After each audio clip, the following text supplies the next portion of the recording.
हाँ जी, welcome students. आज economics के लैक्चर विच डिस्कस करांगे कि इस balance of payment is always balance, कि बैलेंस ऑफ पेमेंट जो है हर वक्त बैलेंस ही होंदी है। बैलेंस ऑफ पेमेंट डिस्कस किया सीगा कि जिहड़ी रिसिप्ट एंड पेमेंट होंदी है, ठीक है।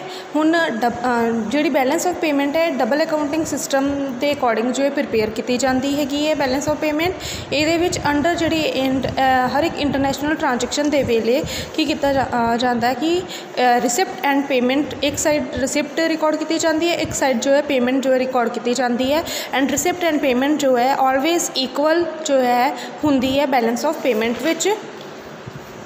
एंड ये दो केसिस है कि पहला केस है कि balance of payment in accounting sense. As per accounting sense जो है डबल अकाउंटिंग सिस्टम फॉलो करते हैं। जिस भी ट्रांजैक्शन को डेबिट किया जाता उस ट्रांजैक्शन को क्रेडिट किया जाता। ईच ट्रांजैक्शन की ट्वाइस टाइम जो है एंट्री होंदी है, जिहदे करके जो है रिसिप्ट एंड पेमेंट जो है इक्वल होंदी है ईच एंड अदर, ठीक है। एंड ये जो है सिर्फ एक अकाउंटिंग सेंस विच आप कह सकते हैं कि बैलेंस ऑफ पेमेंट जो है इक्वल होंदी है। बट इन रियलिटी फॉर्म दे विच जो है balance of payment in operational sense या इन रियलिटी सेंस दे विच असीं कहिए कि बैलेंस ऑफ पेमेंट जो है ऑलवेज इक्वल नहीं होंदी, इनू इक्वल ब्रिंग करके लेके आना पैंदा है। बैलेंस ऑफ पेमेंट विच या तो फेवरेबल बैलेंस होंदा है या तो अनफेवरेबल। फेवरेबल मतलब या तो साडे कोल रिसिप्ट ज़्यादा हो रही है, सरप्लस रिसीव हो रहा है, या फिर डेफिशिट हो रहा है कि बोरिंग वगैरह कर रहे हैं तो जिहदे करके कि साड़ी पेमेंट्स ज़्यादा हो रही है, ठीक है। इस बट ये जरूरी है कि जो बैलेंस ऑफ पेमेंट जो है इनू एडजस्टमेंट मेड करके इनू बैलेंस किया जाए। बट इन रियल सेंस ये बैलेंस नहीं होंदा, बट इनू बैलेंस जो है ब्रिंग करके लेके आना पैंदा है। हुण वो बैलेंस ब्रिंग करने वास्ते जो है ये चार तरीके है जिन्हों के थ्रू असी बैलेंस करते हैं। ये की है कि कैपिटल अकाउंट में जो है बैलेंस किया जाता है, इंपोर्ट रिड्यूस किया जाता है, बोरिंग जी है रिड्यूस की जाती है, एक्सपोर्ट इंक्रीज़ किया जाता है, फिर जो है बैलेंस ऑफ पेमेंट जो है बैलेंस किया जाता है। And balance of payment balance करने वास्ते जी कुछ चीज़ा है जिन्होंने कंसनट्रेट करने की लोड़ है। सब तो पहले balance of trade. Balance of trade की होंदा है एक्सपोर्ट एंड इंपोर्ट। सब तो पहला जो है ये एक्सपोर्ट एंड इंपोर्ट जो है ये बैलेंस मेनटेन करके रखना पैंदा है। जो जिन्ना एक्सपोर्ट कर रहे हैं उन्ना ही इंपोर्ट कर रहे हैं तो बैलेंस ऑफ पेमेंट साडा जो है बैलेंस होएगा, या फिर एक्सपोर्ट जो है वो ज़्यादा हो रहा है, इंपोर्ट घट हो रहा है, या इंपोर्ट ज़्यादा हो रहा है, एक्सपोर्ट घट हो रहा है, कोई भी यहो जिहा केस हो जाएगा तो बैलेंस ऑफ पेमेंट जो है बैलेंस नहीं रहेगा। इस करके सब तो पहले ट्राई करना पैंदा है, कोशिश करनी एक ये इकॉनमी दे विच और जिहड़े हैगे है पॉलीटिशियन गवर्नमेंट वगैरह है उन्होंने ये मेनटेन करके रखना पड़ेगा कि जिन्ना एक्सपोर्ट कर रहे हैं उन्ना ही इंपोर्ट करांगे, ठीक है। इन्होंने बैलेंस हो रखना चाहिए। And balance of payment on current account की जो करंट अकाउंट के डीलिंग कर रहे हैं विजिबल आइटम के वो भी जो है वेल मेनटेन करके रखनी पड़ेगी। एंड कैपिटल अकाउंट विच जो कर रहे हैं ट्रांसफर बोरोइंग, ठीक है, वो भी जिन्नी रिसिप्ट कर रहे हैं उन्नी पेमेंट करिए, जिन्नी पेमेंट कर रहे हैं उन्नी रिसिप्ट करिए। एंड जिन्हें भी ओवरऑल बैलेंस ऑफ पेमेंट जो है लास्ट में जो है बैलेंस करांगे फिर जाके बैलेंस होएगा। हुण अगे की डिसइक्विलिब्रियम, नेक्स्ट क्वेश्चन की है what is a disequilibrium, the balance of payment and causes of the disequilibrium and methods to remove the disequilibrium. This question is a very important question for the examination point of view.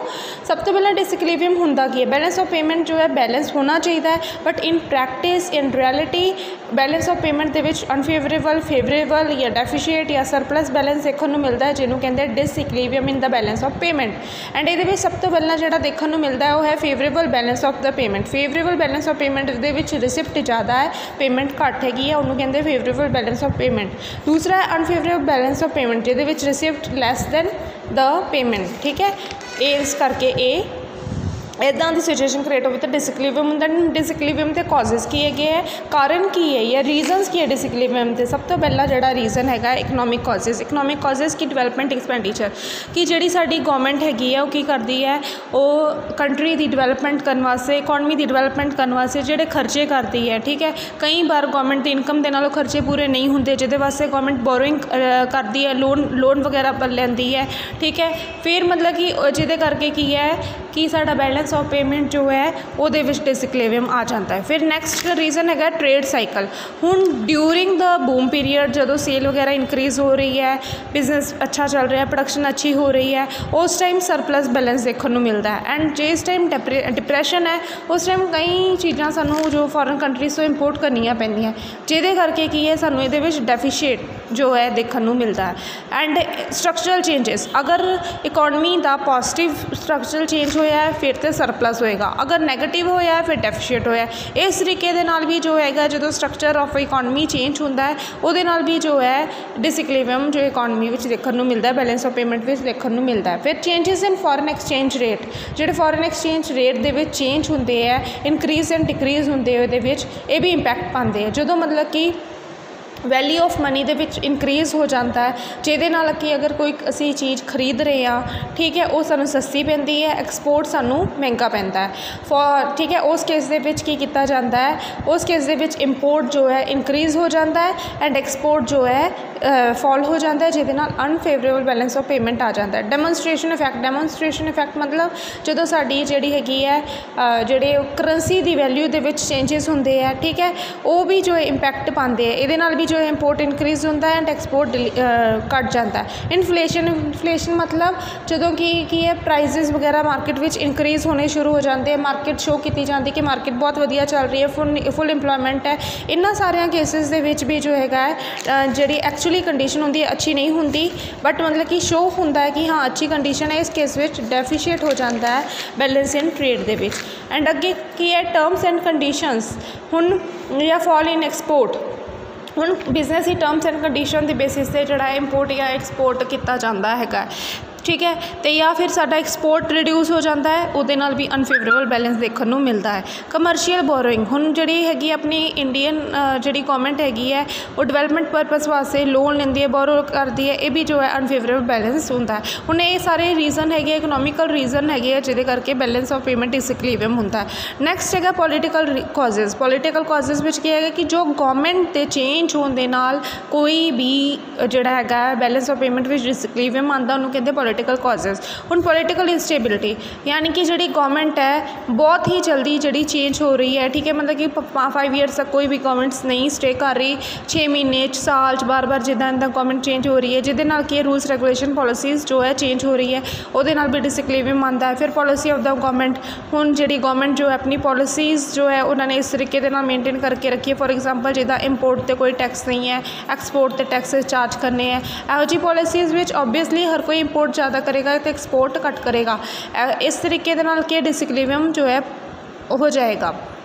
अगे की है social causes विच social preference, हुण लोगों की habit, test, preference की हैगा, तो हो सकता है कि जिहड़ियां जिहड़े पीपल्स है वो चीज़ां पसंद करते हैं जिहड़े कि अब्रॉड तो जिहड़ियां चीज़ां आईयां होण, अपने इंडियन तो बनिया चीज़ां नहीं पसंद करते, जिहदे करके कि इंपोर्ट इनक्रीज़ हो जाता है एंड डिसइक्विलिब्रियम देखने को मिलता है। एटीट्यूड ऑफ द पीपल या ग्रोथ ऑफ द पॉपूलेशन, जिदा पॉपूलेशन इनक्रीज़ होंदी है, डेफिसिट फाइनांस इनक्रीज़ हो जा रहा है एंड जिहदे नाल की है डिसइक्विलिब्रियम जो है देखने को मिल रहा है। इदां ही नैचुरल फैक्टर जिदा ड्रॉट आ जाते हैं, फ्लड आ जाते हैं, अर्थक्वेक आ जाते हैं, उस केस से भी की होंदा है कि जिहड़ा जो फॉरेन कंट्रीज़ तो या किदा भी जो है लोन वगैरह बोरो करना पैंदा है एंड जिहदे नाल बैलेंस ऑफ पेमेंट डिसइक्विलिब्रियम हो जाता है। हुण अगे की है नैक्सट के सोल्यूशन या मैथड्स टू रिड्यूस और कंट्रोल डिसइक्विलिब्रियम, कि किहड़े मैथड्स है किहड़े तरीके जिहदे नाल असीं डिसइक्विलिब्रियम घटा सकते हैं। सब तो पहला एक्सपोर्ट प्रमोशन, ज़्यादा तो ज़्यादा की करना चाहिए, इनक्रीज़ करनी चाहिए है एक्सपोर्ट। जिन्नी ज़्यादा एक्सपोर्ट इनक्रीज़ करांगे असीं अपना इंडियन जिहड़ा समान बाहर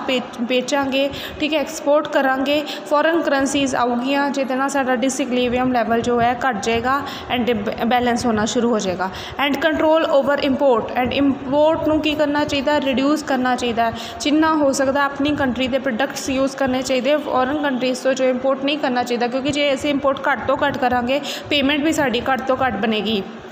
इनकरेज टू फॉरेन इन्वेस्टमेंट, हुण फॉरेन कंट्रीज़ इहो जिहियां पॉलिसीज़ देनियां चाहिए, इहो जी फैसिलिटीज़ देनियां चाहिए कि वो इंडिया दे विच जो अपने मनी जो इन्वेस्टमेंट करन, क्योंकि जो मनी इन्वेस्टमेंट करनगे सानू रिसिप्ट होएगा जिहदे नाल जो है साडो फेवरेबल बैलेंस जो है सानू रिसीव होएगा। Self sufficiency, every person in the economy has to become self sufficient. जिन्ने भी पीपल्स है इकॉनमी दे विच उन्होंने सैल्फ सफिशेंट बनना चाहिए, अपने बिजनेस स्टार्ट करने चाहिए, अपना कोई ना कोई जो है हैंडमेड वर्क या कुछ ना कुछ इस तरीके दे नाल शुरू करना चाहिए, जिहदे नाल कि उन्होंने इनकम होएगी। ठीक है, एंड जिहदे नाल की है कि साडे जिहड़े बाकी पब्लिक हैगी वो भी जो है अपनी ही कंट्री तो प्रोडक्ट जो है परचेज करोगे, तो जिहदे करके कि सानू बाहरली कंट्रीज से डिपेंड जो है नहीं करना चाहिए। जो कोई प्रोडक्ट जो प्रोड्यूस होना चाहिए है वो विद इन ओन कंट्री जो है प्रोड्यूस होना चाहिए। ठीक है, ताकि सानू इंपोर्ट ना करना पवे, असी एक्सपोर्ट ही करिए।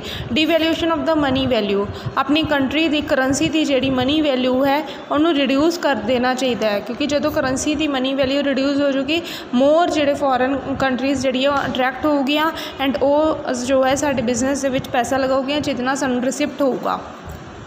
कंट्रोल ओवर इन्फ्लेशन, हुण जिहड़े हैगे है फुल इंपलॉयमेंट लैवल शो किया जाता है, प्राइसिस राइज किए जाते इकॉनमी दे विच, इनू जो है कंट्रोल करना चाहिए, क्योंकि जो प्राइस कंट्रोल किया जाएगा तो जोड़ा है बैलेंस ऑफ पेमेंट बैलेंस हो जाएगा। फिर इंक्रीज़ इन द प्रोडक्शन, जी प्रोडक्शन हो रही है उन्होंने इंक्रीज़ करना चाहिए, क्योंकि जो प्रोडक्शन इंक्रीज़ हो गई असी ज़्यादा तो ज़्यादा प्रोडक्ट जो है आप अपनी कंट्री में यूज़ भी करांगे, एक्सपोर्ट भी करांगे, जिहदे नाल सानू रिसिप्ट ही होगा। ठीक है, पेमेंट नहीं करनी पऊगी। Control over the foreign exchange, जो फॉरन एक्सचेंज है वो कंट्रोल करके रखना चाहिए। ठीक है, फॉरन करंसीज़ नू जो है सानू ज़्यादा तो ज़्यादा एक्सपोर्ट करना चाहिए, जिहदे नाल सानू जो है फॉरन करंसी जो है रिसीव होवे। ठीक है, तां ना कि साडे तो जावे। ठीक है, एंड पोलिटिकल स्टेबिलिटी, गवर्नमेंट की और पोलिटिकल लैवल पर भी स्टेबिलिटी रहनी चाहिए। बार बार गवर्नमेंट जो है चेंज नहीं होनी चाहिए, क्योंकि गवर्नमेंट चेंज होने नाल रूल्स चेंज होंगे है, पॉलिसीज़ चेंज होंदी है। ठीक है, कई बार जिहदे नाल की है कि स्ट्रक्चर ऑफ द बिजनेस भी चेंज होता है, जिहदे नाल काफ़ी सारे लॉसेस हो जाते, इस करके पॉलिटिकल स्टेबिलिटी मेनटेन करके रखनी चाहिए है। Thank you students.